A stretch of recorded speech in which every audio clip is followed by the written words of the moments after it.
The 4% rule is the closest thing personal finance has to a universally trusted retirement number. But the man who invented it has changed his mind about it twice since 1994. And that alone should tell you it's not as simple as it sounds. Here's the original idea. Financial advisor William Bengen published it in the Journal of Financial Planning back in October 1994. Take 4% out of your portfolio in your first year of retirement. Adjust that dollar amount for inflation every year after. And historically, your money should last through a 30-year retirement. On a $1 million portfolio, that's $40,000 in year one.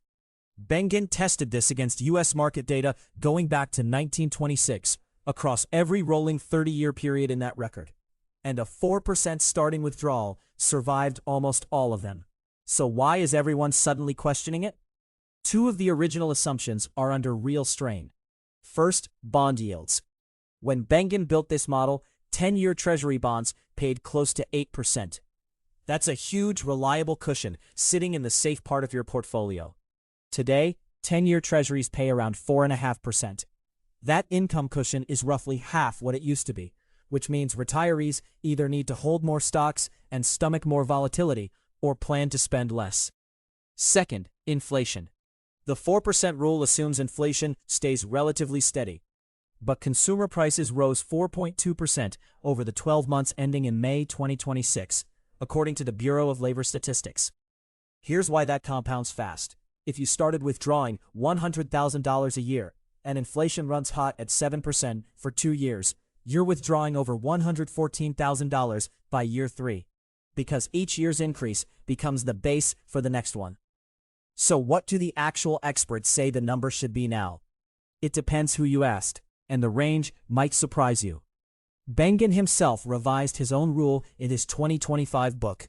His new worst-case number, what he calls SAFEMAX, is 4.7% for a more diversified portfolio over 30 years. And he's actually gotten more optimistic for current retirees specifically, suggesting 5.25 to 5.5% is a reasonable, conservative starting point today. Morningstar takes the opposite view. Their December 2025 retirement income report put the 2026 safe withdrawal rate at just 3.9%. For a portfolio with 30 to 50% in stocks, aiming for a 90% chance your money lasts 30 years. That's more conservative than the original 4% rule, not less. Though Morningstar also notes that if you're willing to spend less in bad years and more in good ones, that number can stretch up to 5.7%. 3 respected sources, 3 different numbers, 3.9, 4.7, and 5.5%. The honest takeaway isn't that one of them is right and the others are wrong. It's that the safe number depends heavily on your specific portfolio, your time horizon, and how flexible you're willing to be year to year.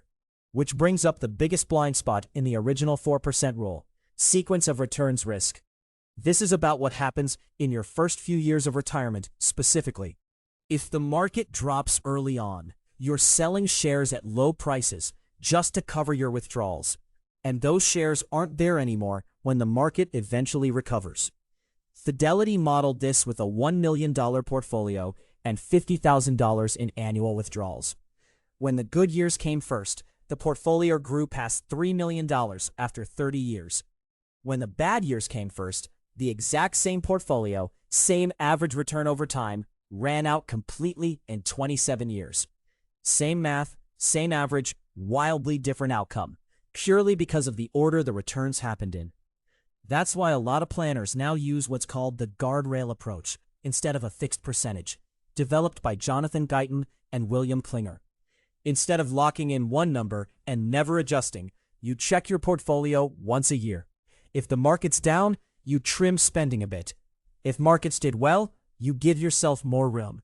It's a flexible system built specifically to survive bad early years without needing to overestimate how much you can safely spend in a good stretch. So what should you actually do with all this? 3 practical adjustments. Plan for a longer retirement than you think. If you're 65 and healthy, model for age 90 or 95, not 85, because running out of money late is far worse than having extra. Keep 1 to 2 years of expenses in cash or short-term bonds, so a market drop in year 1 doesn't force you to sell stocks at the worst possible time. And figure out how much of your essential spending is already covered by guaranteed income, like Social Security or a pension. Because the less your portfolio has to cover for necessities, the more room you have to cut back on discretionary spending in a bad year instead of touching the essentials. The 4% rule isn't wrong. It's a reasonable starting point built on real historical data. But treating it as a fixed, one-size-fits-all number is where people get into trouble. The man who invented it has revised it twice. Your retirement plan should be able to flex too. If this helped you understand your own numbers better, subscribe. There's a lot more retirement math where this came from.